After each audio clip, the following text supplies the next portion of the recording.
अस्सलाम वालेकुम जी। पाकिस्तान तहरीक इंसाफ के खिलाफ बयान देने के बाद परवेज इलाही इस वक्त शदीद मुश्किल में आ चुके हैं और नून लीगी रहनुमाओं की जानिब से भी परवेज इलाही को वजीर आला पंजाब बनाने की मुखालिफत कर दी गई है। दूसरी तरफ से जहांगीर तरीन की जानिब से भी वजीर आजम शहबाज शरीफ को एक खुसूसी पैगाम पहुंचा दिया गया है बजरिया ओन चौधरी।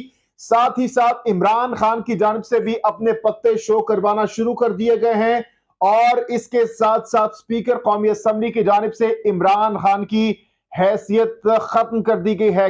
कौन सी हैसियत, कौन सी रुकनियत खत्म की गई है और इमरान खान की जगह किसको वहां पर लगाया गया है, ये भी आपको बताने जा रहे हैं। एक एक करके तमाम तर खबरें आपके सामने रखेंगे, लेकिन सबसे पहले जो वजीर आजम शहबाज शरीफ की जेर सदारत इत्तेहादी जमातों का इजलास हुआ है, उस इजलास में कौन से बड़े फैसले कर लिए गए हैं, ये आपको बताते हैं। अंदरूनी कहानी क्या है, इस खबर के मुताबिक आपके सामने रखने जा रहे हैं। वजीर आजम शहबाज शरीफ की जेर सदारत इत्तेहादी जमातों के इजलास की अंदरूनी कहानी सामने आ गई है, जिसमें पता चला है कि इत्तेहादियों के इजलास में भी वजीर आला पंजाब चौधरी परवेज इलाही के दिए गए हालिया इंटरव्यू की बास गश्त सुनाई दी और इसके मंदरजात पर गुफ्तगू की गई। जराये के मुताबिक इजलास के शुरका की अक्सरियत का ख्याल है कि परवेज इलाही के हालिया इंटरव्यू के बाद पंजाब की सियासी सूरत-हाल तब्दील हो चुकी है। जराये के मुताबिक इजलास में वजीर आजम शहबाज शरीफ ने गुज़श्ता रोज आसिफ अली जरदारी और चौधरी शुजात से मुलाकात का अहवाल भी बताया। जराये के मुताबिक सियासी सूरत-हाल के लिए आइंदा 48 घंटे इंतहाई अहम हैं और साबिक सदर आसिफ अली जरदारी ने शहबाज शरीफ को आज के दिन देखो और इंतजार करो की पॉलिसी पर अमल पैरा होने का कहा है।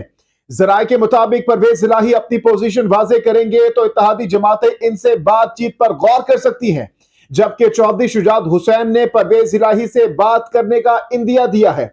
जराये के मुताबिक इजलास में शुरका ने वजीर आजम को मशवरा दिया कि परवेज इलाही से बराह रास्त बात ना की जाए क्योंकि वो काबिल एतबार नहीं है, जिसके बाद शहबाज शरीफ ने वाजे किया कि हम परवेज इलाही से कोई बात नहीं करेंगे, बल्कि वजीर आला पंजाब से जो बात करनी है वो आसिफ अली जरदारी और चौधरी शुजात हुसैन करेंगे।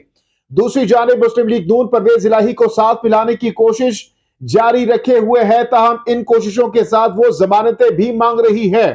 नून लीग ने चौधरी शुजात समेत तमाम शख्सियात को परवेज इलाही की गारंटी देने का कहा है।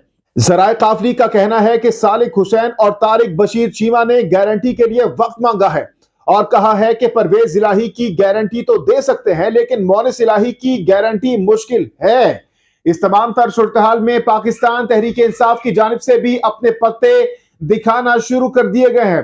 पाकिस्तान तहरीक इंसाफ की जानिब से क्या ऑफर की गई है और क्या ऑफर की जा सकती है, यह खबर भी आपके सामने रखते हैं। पंजाब में मुस्लिम लीग के साथ मुमकिन सीट एडजस्टमेंट के मामले पर मुज़ाकरात के लिए पाकिस्तान तहरीक इंसाफ के चेयरमैन इमरान खान ने 3 रुकनी कमेटी तश्कील दे दी है। जराये के मुताबिक मुस्लिम लीग के साथ मुमकिन सीट एडजस्टमेंट के लिए इमरान खान की मंजूरी से 3 रुकनी कमेटी तश्कील दी गई है। जराये के मुताबिक मुज़ाकराती कमेटी के सरबराह शाह महमूद कुरैशी, जबकि दीगर 2 मेंबरान में परवेज खटक और फवाद चौधरी शामिल हैं। फवाद चौधरी ने तस्दीक की है कि चेयरमैन पीटीआई ने काफली के साथ सीट एडजस्टमेंट के लिए कमेटी बना दी है। कमेटी इंतखाबी एडजस्टमेंट के मामलात को देखेगी। दूसरी जानिब जराये का यह भी कहना है कि चौधरी परवेज इलाही और मोनिस इलाही से कमेटी की पहली मुलाकात कल होगी, जिसमें मुज़ाकरात के SOPs तय किए जाएंगे। जराये के मुताबिक कमेटी इन मामलात पर भी गौर करेगी कि जिन नशिस्तों पर काफ लीग सीट एडजस्टमेंट का कह रही है, इन सीटों पर पीटीआई उम्मीदवारों की क्या वर्किंग और पोजीशन है, और इसके साथ साथ कमेटी ज़िले तंजीम और पंजाब की तंजीम से मुशावरत के बाद इमरान खान को रिपोर्ट पेश करेगी, जिसके बाद काफली के साथ सीट एडजस्टमेंट के हवाले से हतमी फैसला किया जाएगा।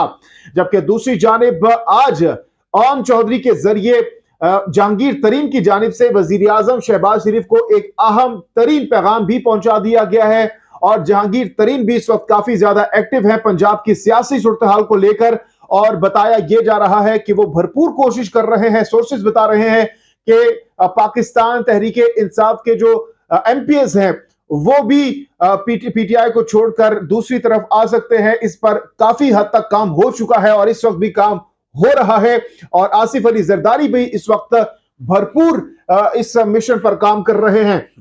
साथ ही साथ स्पीकर की जानिब से इमरान खान साहब से मुतालिक कौन सा बड़ा फैसला कर लिया गया है, यह भी आपके सामने रखते हैं। चेयरमैन तहरीक इंसाफ इमरान खान की जगह वाइस चेयरमैन शाह महमूद कुरैशी कौमी असेंबली में पीटीआई के पार्लिमानी लीडर करार दे दिए गए हैं। स्पीकर सेक्रेटेरिएट ने रुकने कौमी असेंबली की हैसियत से इमरान खान का किरदार खत्म कर दिया। अरकान असेंबली के इज्तिमाई इस्तीफे कबूल करने का इख्तियार नहीं रहा। दूसरी जानिब इस्तीफों की मंजूरी के लिए पीटीआई के अरकान का बुध या जुमेरात को स्पीकर कौमी असेंबली के सामने पेश होने का भी कवी इम्कान मौजूद है। तो जनाब अब पीटीआई जैसा कि स्पीकर कौमी असेंबली के सामने पेश होने जा रही है, अब देखना यह होगा कि क्या कौमी असेंबली के स्पीकर राजा परवेज अशरफ साहब इन पीटीआई अरकान के इस्तीफे मंजूर करते हैं, और अगर कर देते हैं तो फिर क्या ज़िमनी इंतखाबात होंगे या फिर ओवरऑल पूरे मुल्क में इंतखाबात हो जाएंगे, क्योंकि जुम्मे को कौमी असेंबली के साथ साथ जो खैबर पख्तूनख्वा और पंजाब असेंबली है उसको भी तहलील करने के हवाले से ऐलान इमरान खान साहब कर चुके हैं। तो इसलिए अगले 48 घंटे बहुत ज्यादा इंपॉर्टेंट है, जिसमें बड़े बड़े ब्रेक थ्रूज हो सकते हैं। इन तमाम तर खबरों पर अगर राय देना चाहते हैं तो जरूर दीजिएगा। जहांगीर खान को नेक्स्ट वीडियो तक के लिए दीजिए इजाजत। अल्लाह हाफिज़ नासिर।